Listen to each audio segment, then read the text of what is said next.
Welcome everyone to Cisco Canada's. I'm trying not to laugh here, but I see Adam in the green room here, and I'm kind of excited about this.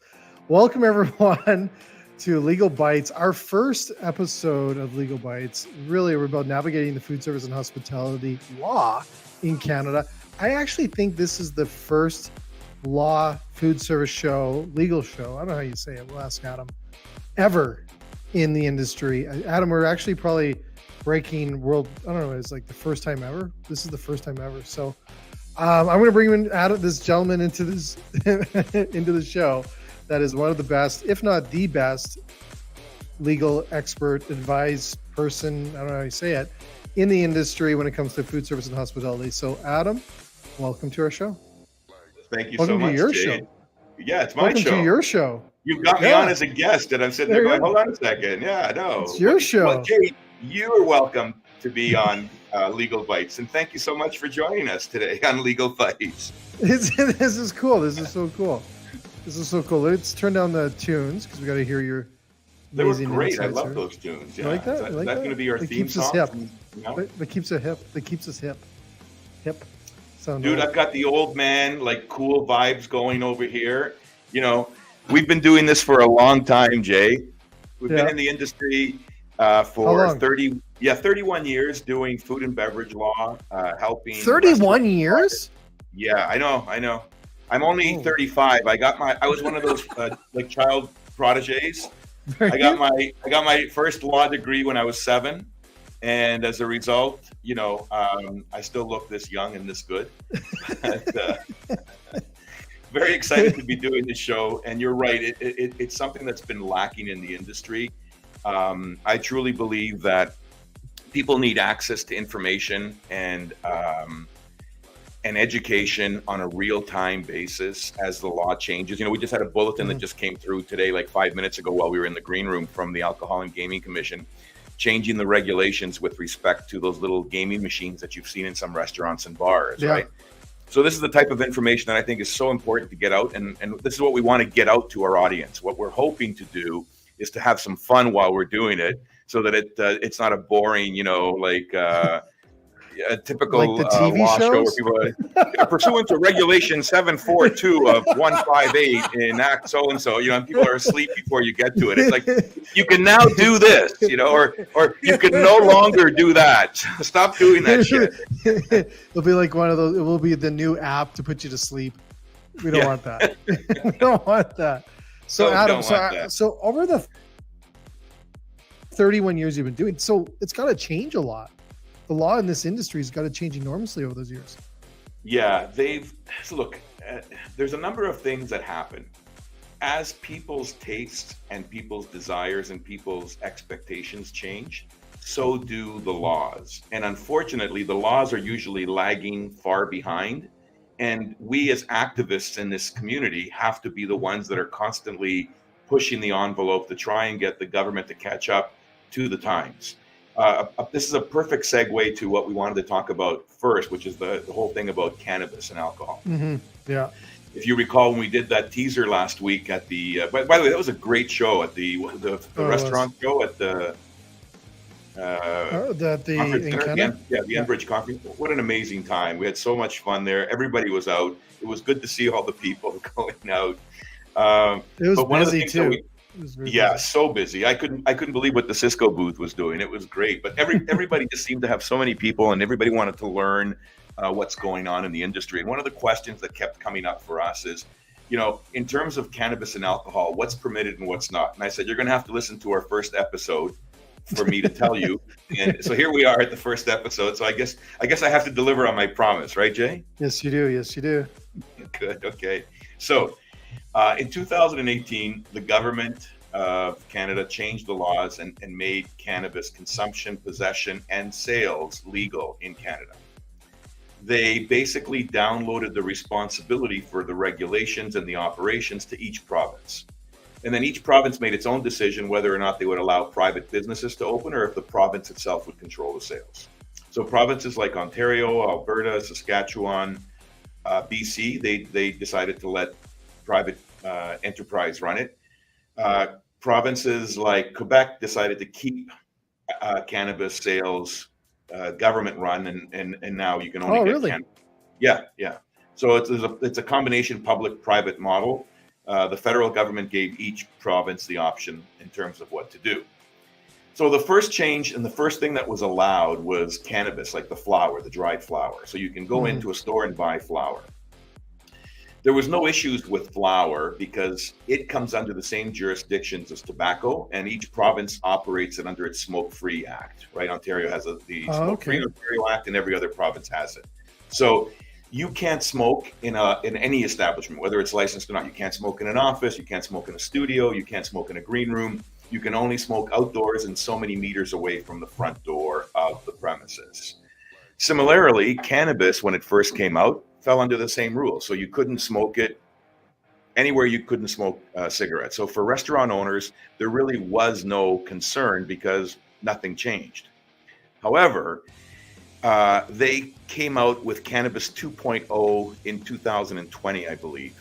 And Cannabis 2.0 introduced edibles, concentrates, sprays, and oils. You wouldn't believe what they have out there. There's now little sprays that you can just take. It's like a breath spray. You spray it in your mouth, and 10 seconds later, you've got the immediate effect, right? Oh my God. So things like that have made it impossible for restaurant owners, bar owners to control, because you can't control if a patron comes in and takes out a little bottle and takes 2 drops of his cannabis oil or her cannabis oil and puts it in a drink and then consumes it, right? Oh my God, yeah, you're right. Yeah, so it's created a huge responsibility for restaurant and bar owners, but it's also opened up a number of Pandora's boxes in terms of how you deal with it.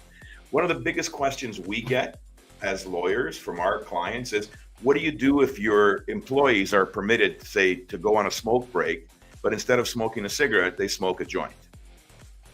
So first of all, can you permit it? Yeah. And the answer is, yeah, of course you can. You know, cannabis is legal. And if your employees want to smoke a joint and you're fine with it, you can permit it. It's not a big deal. It's the same thing as allowing a patron or your employees in a bar to have a drink on their break, right? Which is not unusual. Oh, okay. They it's can the have same a drink. Thing, eh? Basically, Jay, it's the exact same thing. The only difference is, and I wouldn't even call it a difference, it's a concern, is you as an employer need to make sure that they don't consume to the point where they become intoxicated, right? Oh. Because if they're intoxicated and they're serving patrons alcohol, then they can't do their job properly. And you could face liability as an employer for allowing intoxicated patrons to be in your premises, and more importantly, to be working in your premises. Because technically, in a restaurant or a bar, your employees are supposed to ensure that no one's intoxicated. So if they're intoxicated themselves, it could create quite a problem, as I'm sure you. Yeah, and it happens. We've all seen it happen several times, right? Yeah. Well, we saw it with liquor back in the day, right? Exactly. Liquor and I'm gonna say it's got to be way more with cannabis and stuff like this. It's just like you said, it's hard to get. You're absolutely right. I'm sorry to interrupt you, but you know what it is, Jay, is with liquor, you can tell how many drinks a person can consume. I was gonna say, yeah. Right. With cannabis, you can't, and that's the issue. No. So with alcohol, the bigger you are, the heavier you are, the more you can consume per hour. But the legal rule is technically you can have about 2 drinks per hour and you won't be considered intoxicated. That's considered a fairly safe measure, right, for an average size individual. Yeah. With cannabis, it has nothing to do with your size, your height, your weight, your age, nothing. It has to do with the type of cannabis you're consuming, what type of terpenes it has, what kind of cannabinoids it has in it, and how it hits you, right? Wow. Now, the great thing about cannabis is that, unlike alcohol, the responses it sort of turns out in people are much more subdued. Like, you don't get the aggressiveness that you get in alcohol. There's literally no fighting. There's no pushing. People, like, the worst thing that happens if you get really high is that you laugh a lot and you get hungry. Right? Exactly. Which our next guest, who's here already, is hungry. He's got a pizza coming. Right. So the answer to that's a very long answer, Jay, and I apologize. But the answer to the question, can you let your employees take a joint break instead of just a cigarette break, is yes. But if you do, you bear the responsibility to make sure that they're not intoxicated. Okay, does that make sense? Okay, well then let's get into the next question we have here. What's what happens when customers are using the edibles? Right. Yeah. Like, what do you do if someone comes in, eats it? Like, what do you like? Can you, because we have that. We've always been saying you can't bring liquor into the premises, all these things, and this has also got to be including in events as well. Yeah, how do you control that at events? You hit the nail right on the head, Jay. That's the only way to control it, because if you don't have a policy in place, then you're not ready.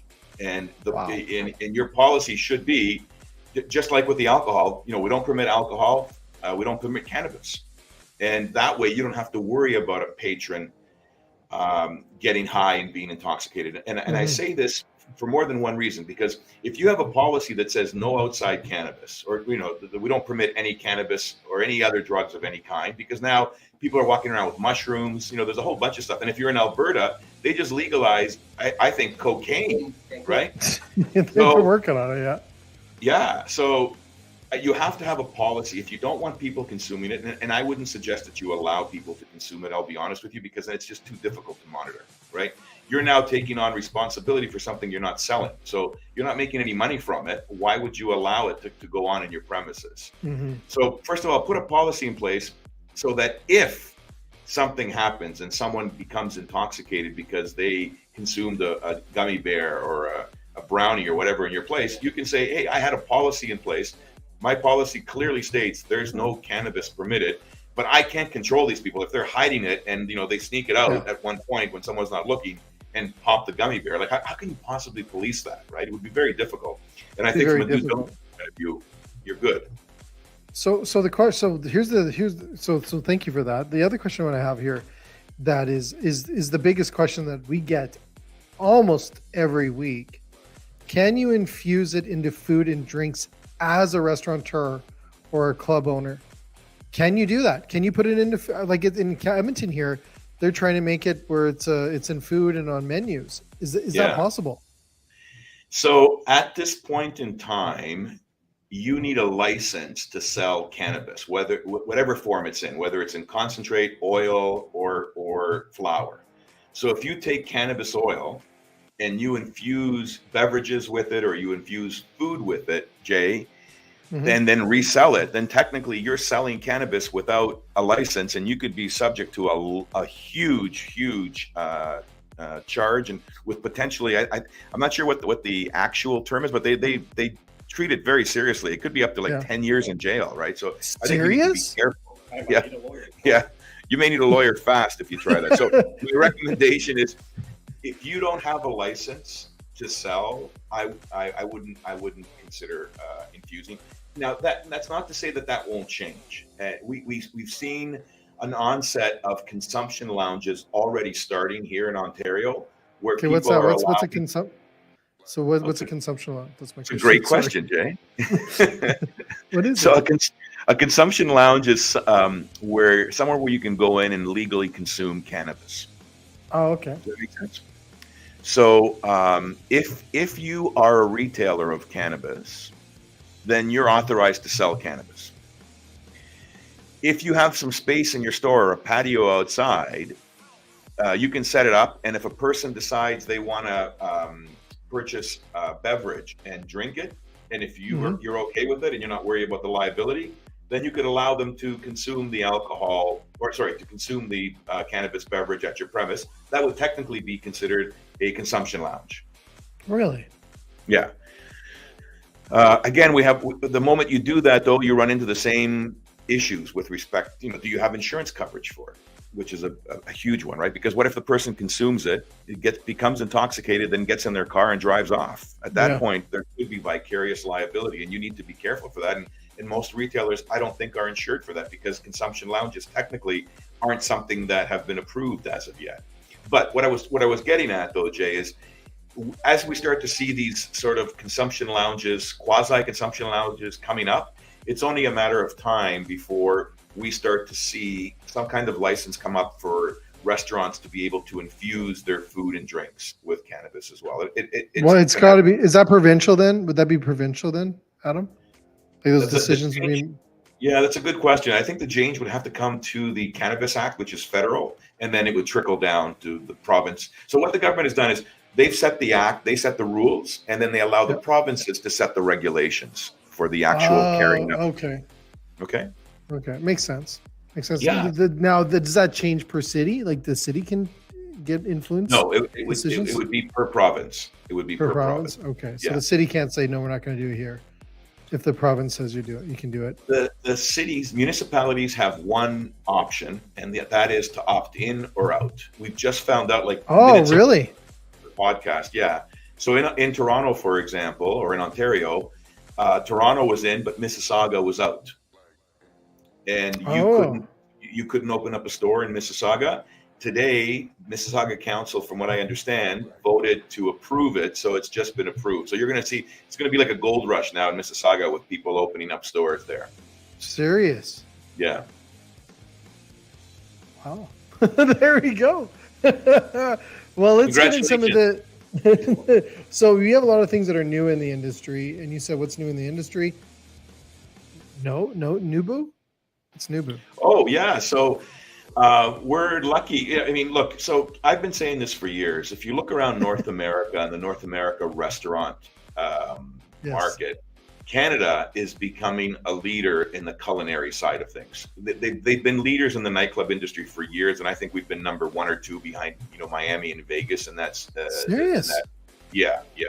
But if you want to talk about food, culinary experiences, there used to be a time when New York was always number 1. I don't even think they're in the top 4 anymore. I think if you look at top 4 in restaurants, I think you have to go. Miami is probably number 1.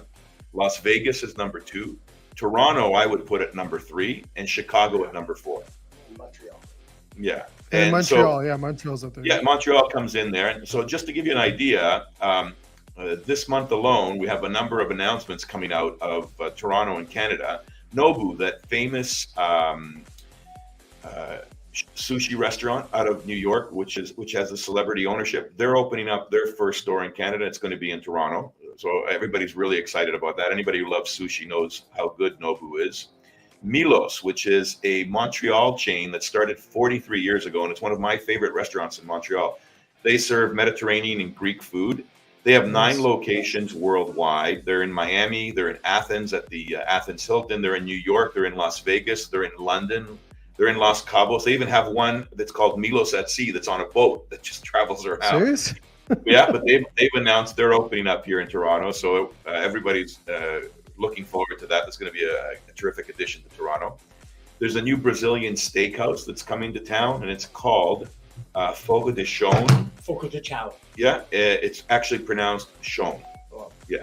Sure. So our audience is getting very carried away and excited. Yeah, so they have about 69 restaurants in the States. They're in Holy Brazil, cow. in Argentina, and they're going to be opening up across Canada. I think they have plans to open up several in Canada, which is very exciting, especially for meat lovers like myself. I don't know if you've ever been to a Brazilian steakhouse. Yeah, where they do it on the big swords. Yeah, and they usually, I don't know if this chain does it. I haven't been to it, but they usually give you like a ticket, and one side's red. You flip it or not? Green. Yeah. Yeah. So if it's green, bring me more food, and if it's red, it means I've had enough. Get me a defibrillator. We have that in Calgary. We've got a couple of Brazilian places in Calgary. Totally exciting. We're psyched about that. And something else is happening, which is huge. Shake Shack, that iconic burger place out of California in the States, it's coming to Canada. They have plans to open up 36 stores across Canada. Okay, and so their here's first stores are So their first store. The first store is going to be in Toronto. We're really excited about that. And the group behind this are actually friends of mine, and I'm very excited that they're coming to Canada. The burger business is a very tough business. Like, we have so many great burger shops in Canada, and I've heard rumors, although this hasn't been confirmed yet, that In-N-Out is also coming to Canada. I heard that too. Yeah. I can't confirm that, but everything I've mentioned so far is confirmed, and we're very excited. But again, what this goes to show, Jay, is that Canada is a destination now for international chains. Fogo de Chão it's considered one of the most successful chains in the world, and the fact that they're coming here before going anywhere else tells you something about how strongly people feel about the Canadian market so the factors are what is it a safer place to test some of these locations outside of the US? Is it cheaper leases, rent, labor? What's this big wave? Because we saw this in the 90s. We saw this in the early 90s, that wave where we had all those franchises come up, and it feels like every 10 years we have a franchise wave come up here. The difference is the original ones that came up didn't do very well. And a lot of them opened and closed within a couple of years or within a year. And you had people were very concerned about coming. I remember the first time I went to a cheesecake factory. Right. And I fell in love with that. Like, I mean, my gosh, that food was good. I loved the cheesecake. And I ended up coming back and calling their head office in California, trying to get them in Canada. And they're like, no, at this point in time, that it's not in our plans. It's not in our plans. I called several times. And then finally, they came to Canada. And I don't know if you know this, but their Toronto store is one of their most successful stores in their entire franchise. Yeah. So think about that, right? Like when a brand like that can come here and do that well, it's only going to encourage more brands to come, which means more jobs for Canadians, which means more revenue for the government, which means more taxes. It's so positive. So we're so happy to see the food and beverage industry growing and thriving in Canada and in all our cities. So very happy to be part of. It is exciting. It's exciting. It's exciting, Adam, because the pandemic really put us for a tailspin, and we saw a lot of places close. So when you hear all this, we had Crumble Cookie open up here recently. You ever bought a dozen cookies for $60 before, Adam? Yeah, we have one of those in Toronto. You got one of those too? Okay. And the great news is once you finish eating them, your doctor tells you you're pre-diabetic. Exactly.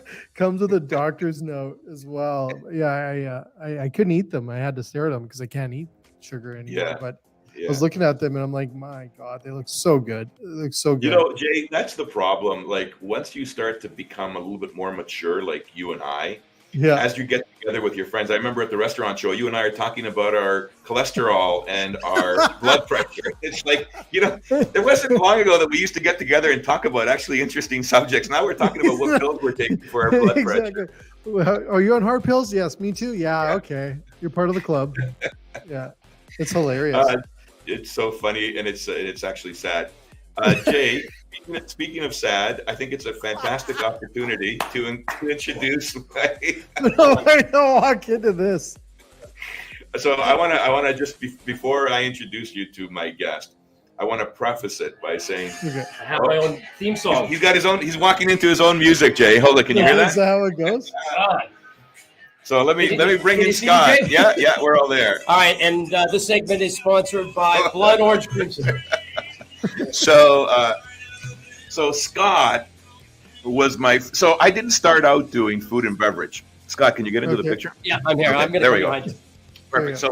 So when I started practicing law, I was recruited out of law school as a litigator. I loved litigation. I loved the fight. It was all about that. But after a while, it got kind of boring. And then I tried international law, and that was fun, but way too much travel. Then I got into corporate commercial, and I loved it. I loved the lease work. I loved the contract work, shareholders agreements, starting businesses.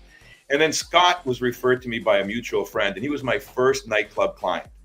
And after 1991, is it 1991? I think it was 90. I think we met in 90. 90? The club opened. 32 years ago. Yeah. So Scott opened up the second nightclub in Toronto. At the time, there was only one more. What's Charles's place called? Still Life underneath. Was it Still Life? Still Life. In Toronto, there's only two. Still Life. So he had a place called Still Life, and Scott comes along and goes, I want to open up a nightclub. And he opened up his club. It was an iconic club. It was called Factory at first. And then it changed a couple of iterations. It became Oz. The Land of Oz. The Land of Oz, yeah.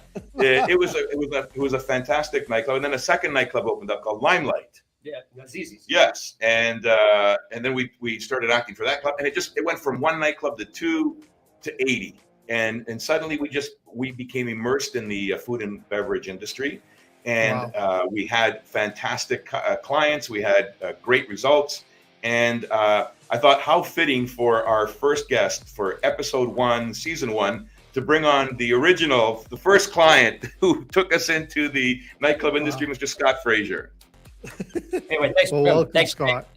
It's a pleasure to help you. Thanks. For once, I get to do something for you as opposed to you keeping me out of jail or out of suspension court. You have a very clean record, despite all the issues that we've had over the years. Oh my God, I could imagine. Scott the story. You can write a book. I have no idea what you're talking about. I know. I know. Had I not have had a good lawyer, I probably wouldn't have had a club for very long, and I'd probably be in jail. Or if we had smartphones, because we didn't have smartphones back then. Luckily, thank God. Yes. Yeah. So Scott, the ones that recorded video, thank God. Yeah. So Scott, I'm having a heart attack just thinking about what would happen. Jay, if I tell you some of the stories that we've been through and some of the things that we've been through, and maybe we'll get into it. I was going to say that's late night with Adam. That's on 8 o'clock tonight. That'll be the next podcast. So I wanted to talk to Scott because there's a lot of young people out there who are looking at getting into the nightclub industry, the bar industry. And I think it's extremely important that we give them some information from someone who's lived it all, who's experienced it, who had highs, who had lows, who had successes, right? And who's remembered as an icon in the industry. Because if you're from Toronto, you know Oz, you know Factory, right? So Scott, I just wanted to ask, how old were you when you started in the nightclub industry? I started DJing when I was 18. Right. Because it was more fun than university. But I think the club 22, 23. Okay. That makes sense? Yeah. Wow. So you're 23 years old. You want to open up a mega club, and Factory was a mega club. What was our capacity? 900. When we hold on. It's a double-edged question. No, what was our legal capacity? What was the legal capacity at Factory? Yeah, 300 when we first opened. Are you kidding me? Yeah. Okay, but we got it up to 900 by the time we were done, right? But it held 3,000. Right. Well, we won't talk about that. Sorry, it doesn't hold 3,000. So you're a 23-year-old young man. You've done a little bit of DJing. I doubt you've saved up that much money, especially. I had no money. No money. So you've got no money. Yeah. So how does a 23-year-old open up a mega club? What do you do? Truthfully, yeah. The way this all happened was I was interviewed on a radio station, CFMY, in a show called DPM, and I went to my parents' house to hear it play because it was recorded. It was on the radio. Right. And they were having a pool party. And we listened to it, and they had a bunch of friends over. And one of my dad's friends goes, "Why don't you own a nightclub?" I go, "Because I've already spent the money I'm going to make this weekend before I've made it. I have no money." Right. He goes, "Dude, the idea is the hard part, not the money. If the idea is solid, the money will you'll find the money. The money will come to you." And literally within 1 week, we had 10 investors lined up with $20,000 each, and that was the money we used to build Factory. Great. So basically, you're saying network. Sometimes getting out there, getting the old man to help, introduce you to some people that have angel investors. Yeah. And I got lucky. I would have never thought I could pull it off and never thought it could happen. But that guy just literally within the course of a week, taught me a whole different way of raising capital and knowing that if you have a creative idea, somebody will fund it. Yeah. I remember coming to your club and seeing lineups outside. There was probably 1,000 people in line. So easy. That's why I can't. A capacity of 300. I go, no, I think we had a lot more than that. Well, there's a system. Yeah. Multiple clickers. There was one time, Jay, I showed up with my wife and my brother-in-law and his wife. And my brother-in-law's a very, very shy person, right? Okay. And, he worked for the government and blah, blah, blah. No need to get into that. So he didn't even want to go to a club. And I said, my friend just opened up a club. I'm their lawyer. Let's go check it out. So we arrive. And the lineup is to get into the club, you have to go down an alley. And the alley was probably 10 feet wide, maybe a little bit wider, and 120 feet deep. And it was packed with people. There was people from the side. It was a mosh pit. There was at least 900 people in line, right? So we show up, we park the car, we get out. And my brother-in-law, of course, is like, forget it. I'm not waiting in line. This is terrible. And my sister-in-law's doing the same thing. So the doorman sees us, who happens to also be an old friend of ours. And he's got one of those, remember those old style megaphones where you can talk? Oh, yeah. So he turns it on, he goes, everybody listen. My hand forms a line down the middle of the alley. Everybody to the left, move one step to your left. Everybody to your right, move one step to your right. So suddenly this path clears. The Red Sea He part. was like Moses. He was like Moses. No way. Serious? So now we walk up, and all you hear are, who the fuck are these guys? What everybody was just so pissed off, right? So we walk in, the club is bumping, like it was just happening. Everything's fine, but I'm going to myself, my brother-in-law's going to want to leave any minute now, right? So at one point he comes up to me and he goes, "Can I talk to you?" And I go, "Yeah, here it comes," right? And I go, "You want to leave?" He goes, "Yeah." He goes, "But I want to come back in." He goes, "I really like that thing they did where they parted the line for us." And he was addicted after that one. We actually ended up having to do that for certain VIPs based on the precedent. That's the legal precedent. For being a VIP wasn't enough. You had to part the alleyway. It's to true. Be a true VIP. Wow. And Scott is a graduate of the Vassos Law School of Law. Without prejudice. Yeah, without prejudice. Sidebar. Objection, Your Honor. Sidebar. My friend. It's my friend. Every time we'd go to court, Scott would write down a couple of lines of whatever arguments we heard, and then he would use them even if they didn't apply in a conversation. But you have to tell the truth. You read the Liquor Act for the first time when I read the Liquor Act for the first time. We sat at your desk reading it. I think I actually know more than a lot of lawyers.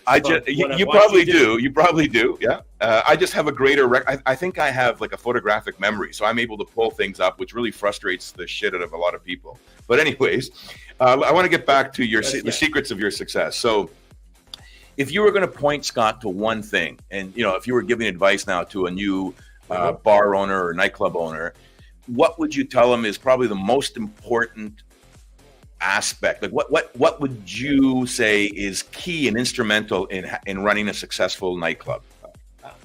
I would say it's the team you put together. Right. Because if I hadn't had the Steve Iresons of the world, the Mark Hardings, the Joseph O'Briens, the Chads, that inner team that had my back no matter what, and were willing to say, you know what, you're wrong on this one. Right. That idea you had about filling the whole nightclub up with foam or hot tubs, both of which we did, they're not afraid to tell you.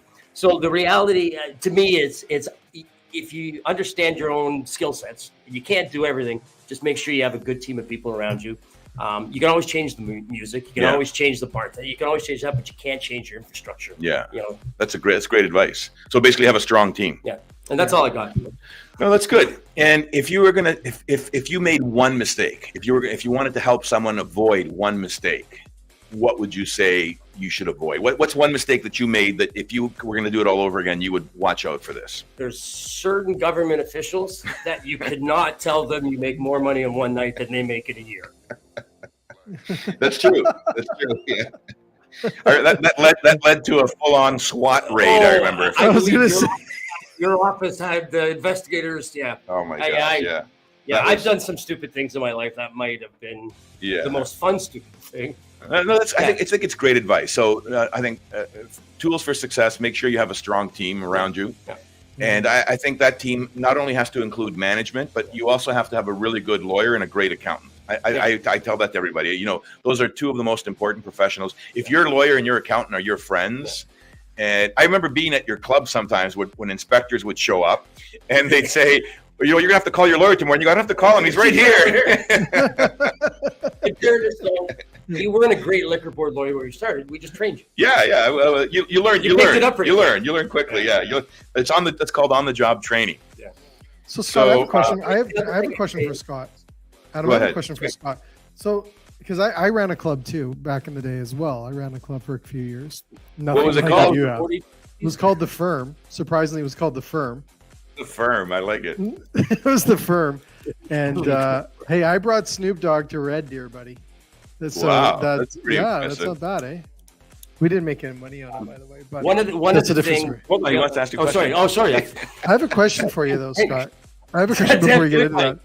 My focus is a little off. Sorry. So I have a question for you.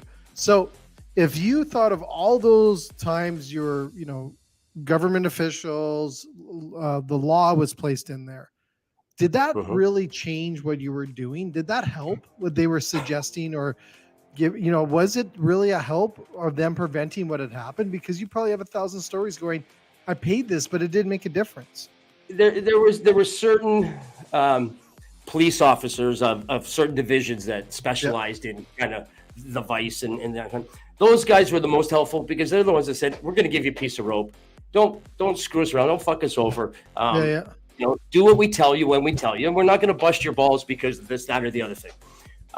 It's the rent-a-cops that come down thinking they have power, and you know, we've had certain officials, you know, try and go past 6 or 7 300-pound, 6'5" tall doormen without telling them who they are, just because they think they have power. Wow. But I mean, it didn't change it. Listen, you can't make money on the liquor, like, you know, the way the capacity laws were back then. I don't know if they've changed now. We couldn't have made money with a 300-person capacity, so we had to figure out how to do it. And you know, do you want it so bad that it's unsafe? No, but you push every limit there is. And then you know what? When I push too far, I called Adam. And really, and that's on, you know, it sounds like a joke, but it's the truth. You know, I call you on a Monday and you go, okay, what'd you do now? you used to call me on a Friday. We used to just pay everything on Monday. Yeah. Like, because all the fines we got, we would just pay on Monday. Yeah. It was cheaper. Yeah. The fines were cheaper. They're getting too expensive. Yeah. They were, weren't they? Because I remember it was cheaper at the time to pay for the fines than it was to jeopardize your capacity. Yeah. Right? So I think it's different now, right? Yeah. Well, It's let me tell you now. Yeah, Jay, let me tell you something about what liquor licensing laws were like back in the 90s. So back then, the Alcohol and Gaming Commission, their focus was enforcement. Now, what I mean by that is when an inspector came out, they were looking for something wrong and you didn't get a chance. It was like, that's it. It's an absolute liability offense. That light is out. There's 2 people overcrowded. That doorman doesn't have a counter. You know, whatever it was, you'd be charged for it. That era changed in the late 90s, early 2000s with the change in the old guard at the Alcohol and Gaming Commission. And suddenly we had a new registrar that came in that decided and believed in working with the stakeholders, the licensed establishments, towards compliance as opposed to enforcement. So suddenly the inspectors would come in now and say, hey, by the way, they'd see the same problems. They'd say, that light is out. I noticed your doorman doesn't have a counter, but he's supposed to be counting. And also, I think you may be a little bit overcrowded. We're going to come back in a week. Can you please make sure you've addressed all of those issues? Now, when you work with a government regulatory body that thinks like that, you're going to work together. You're going to do your best to comply because they're trying to help you, right? Mm-hmm. They're not trying to shut you down. Before it was just a matter of not if you were going to be in trouble. It was how and when, like what's going to happen now? Yeah, and how bad. And you weren't told even. Sometimes you weren't even told what you did wrong. They just came in and they said, "Oh, we found 10 infractions. You're going to hear about it next week." Right, so you didn't even have a chance to fix them if you could, right? Mm-hmm. No, you couldn't.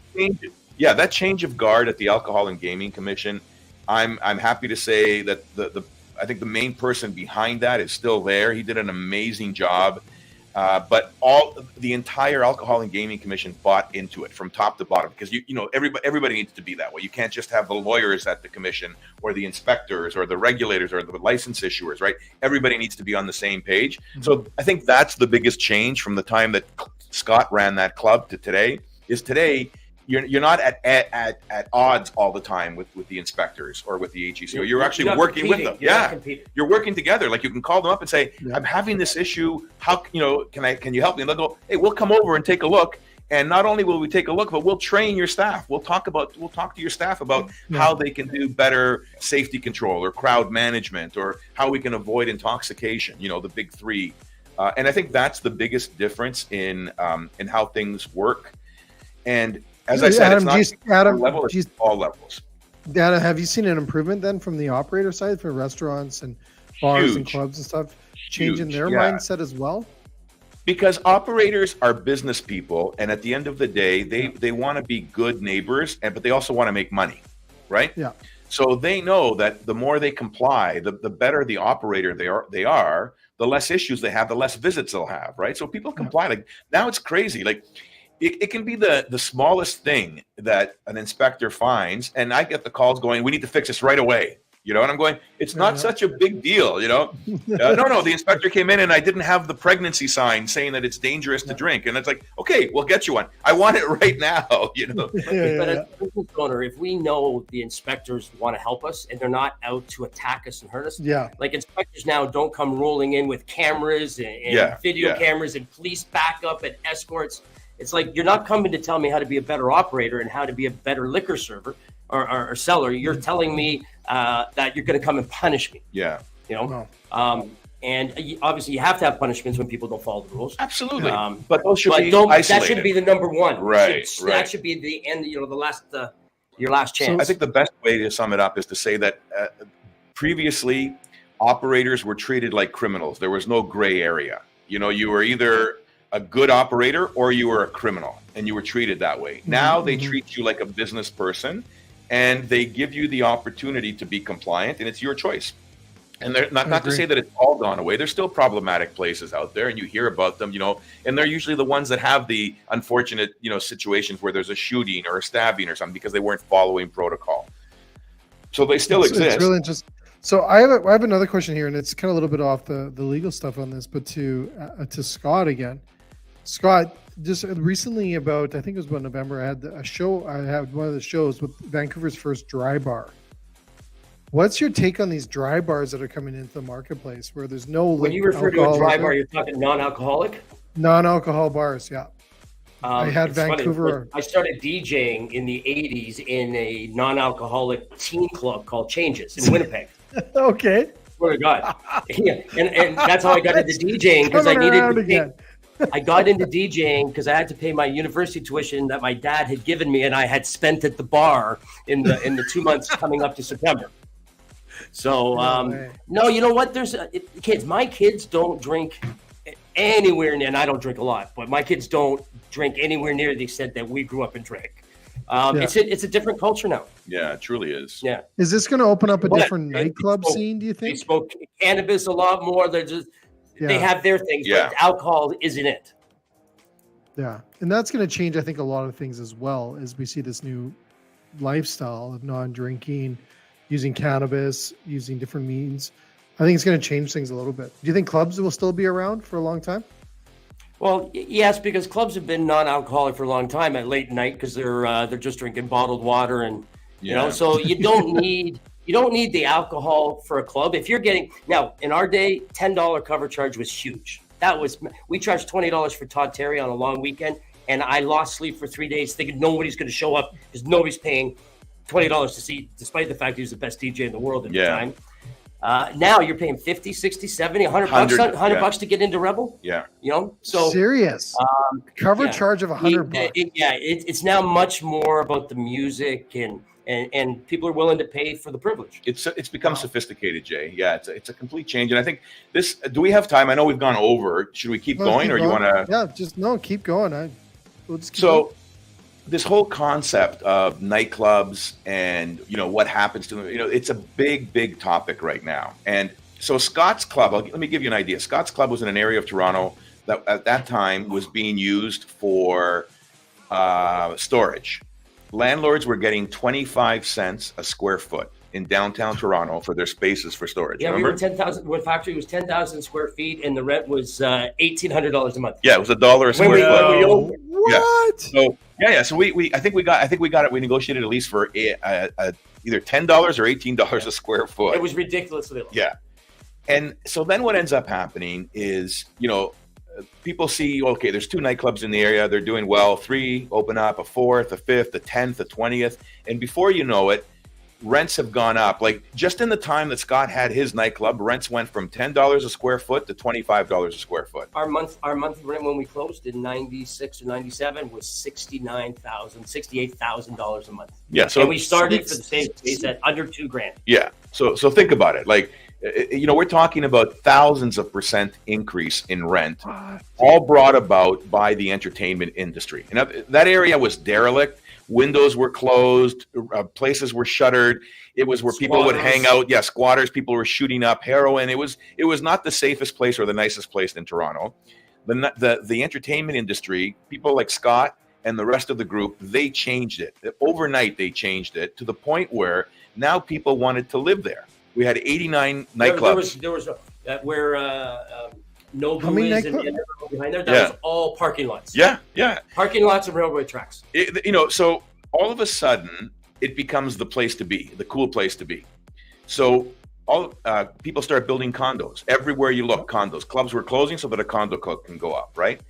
And now that you have condo goers, they don't want the music. They don't want the traffic. They don't want the noise. So they start complaining to the government. They start complaining to the AGCO. And I'm not saying they were wrong, but at the same time, you knew you're moving into a nightclub area. Did you actually expect it to be a suburb? It's like we had gone to court so many times.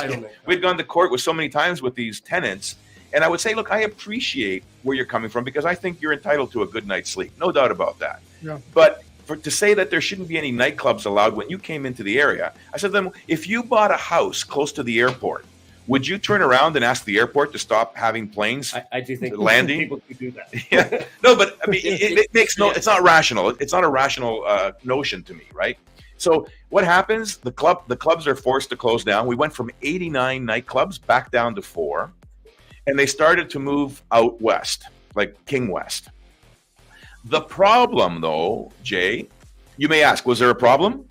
There has to be a problem. Yeah, the problem, I'm glad you asked. The problem was that during that time, the city of Toronto passed a zoning regulation that said nightclubs could only be located within a very, very specific geographic area. And that area was the nightclub industry that Scott was in before, right?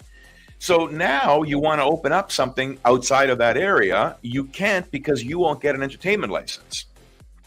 So how do we deal with that? How do we still ensure that you can get some entertainment in Toronto and yet still comply with the laws? And that's where the legal analysis comes in. We have to find all the loopholes and be able to deal with it so that people can actually run a bar in an area that's not designated as an entertainment establishment. So where are we at now? The city of Toronto is undergoing a multi-million-dollar review of the nighttime economy because they realize that it's an important part of the economy.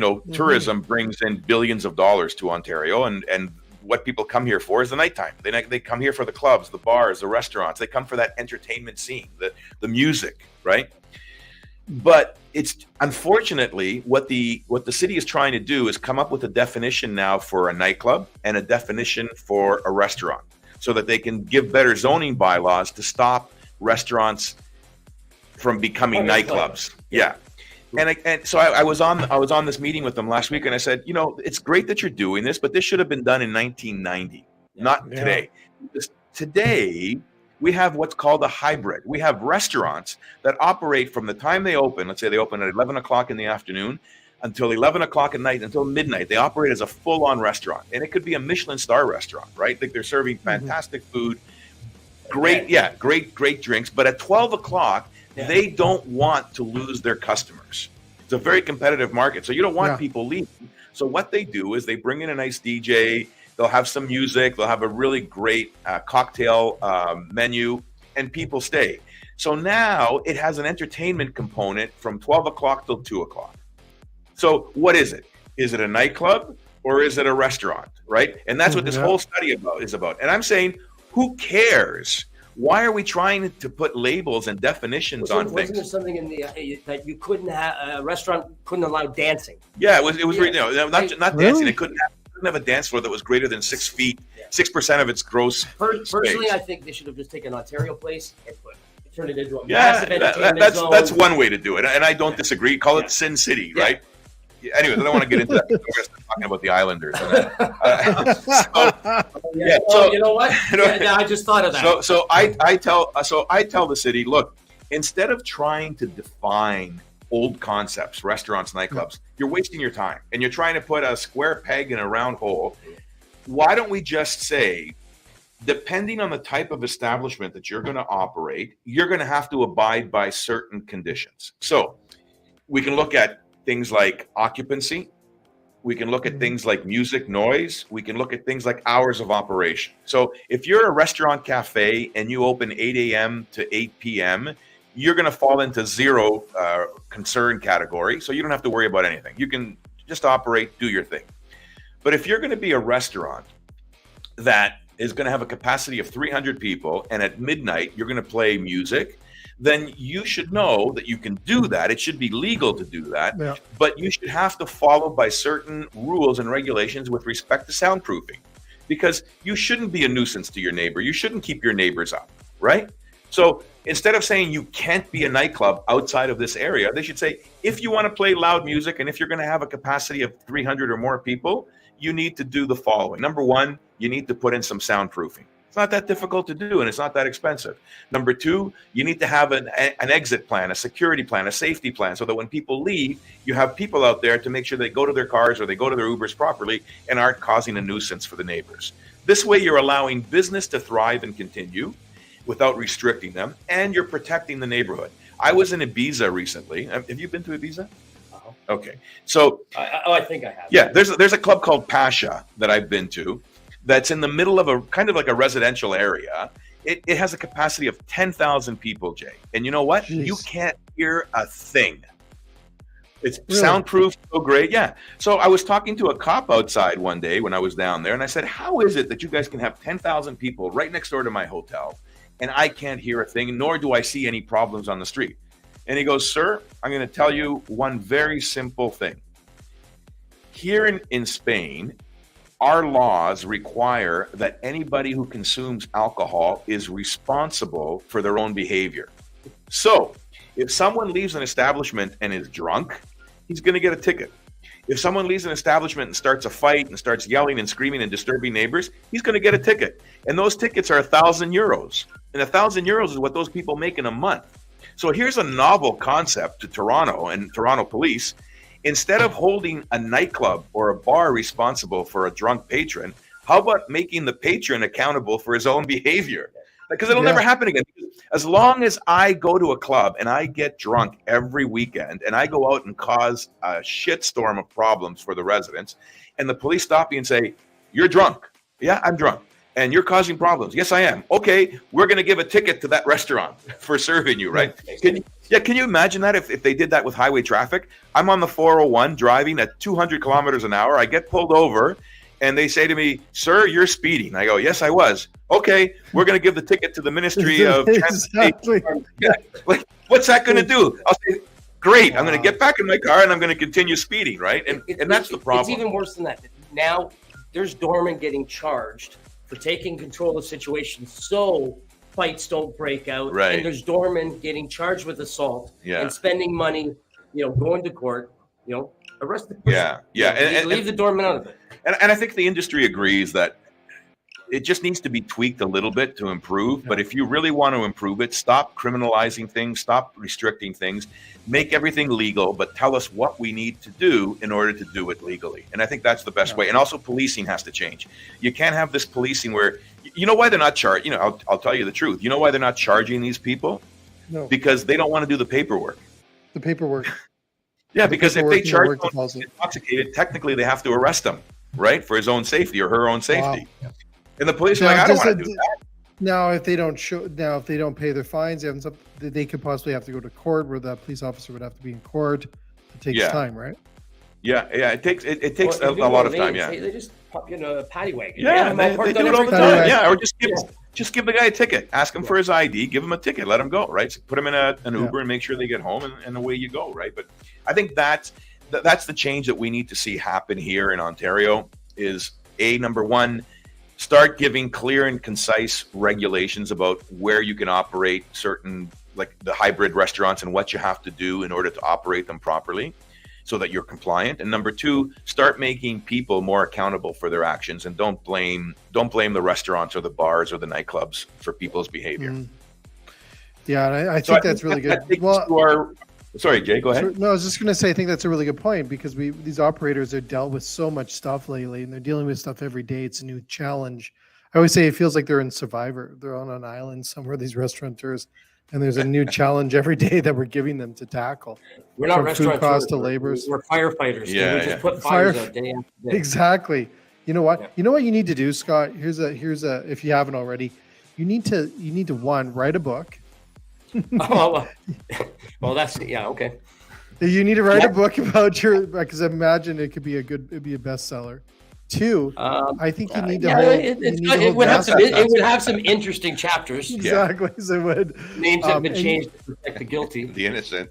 And you need to also hold a master class on nightclubs. You need a master class. You know what? That's actually a pretty cool idea. Yeah. There you go. I'm thinking honestly, of having your knowledge, and you throw an Adam in there on the legal side.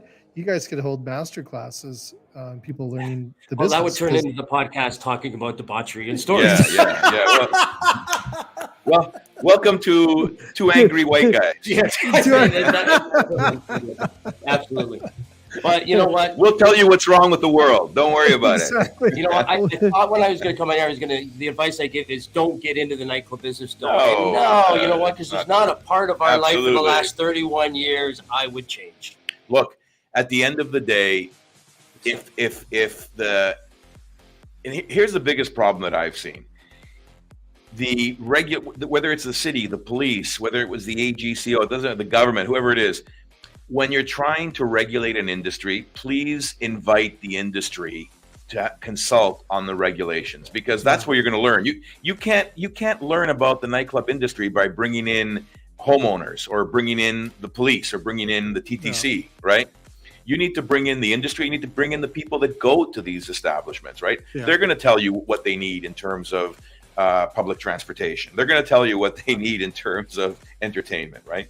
Yeah, it's no different than the restaurants. It's no different than the restaurants. You always ask the servers what the restaurant needs. The servers, right? They always will tell you what you need. They know. Yeah. Awesome. So Adam, are you happy done your first show? Yes, we're done. Hold on. Your first show. Your 31 years. I had brought these out. In case someone's sore. You can drink that. I was going to say, in case anybody swears, we'll blow the horns. Awesome. Well, first of all, thank you for doing this. It's enormously huge wealth to our industry of this. And then Scott, bringing a legend in like you from the past and doing all this stuff and sharing all this stuff with us is huge for us. So thank you so much for this. And Adam, well, I have your website here. People can contact you for information. Go to your website. I have your website right there for you. And we'll have you back more and more. This is your show. So do you want to do I always say, you know what? You can do the pitch out, as we call it. Well, first of all, thank you everybody for listening and tuning in. What we can promise you is interesting information, education, and recreation. Definitely some entertainment. We're going to have, Scott's going to be a regular guest, and we're going to have a lot of other guests as well. And I think that's a big part of our show, is bringing in legends and bringing in like the people who are really making an impact in the industry, so that people can learn from them and grow and reach their true potential in terms of operators. So thank you again to Cisco and to you, Jay, for allowing us to have our own podcast on this. Legal Bites. Tune in next week. Same time, same bat channel. And we'll do it again. All right. Thanks so much. See you guys. Thanks, Jay.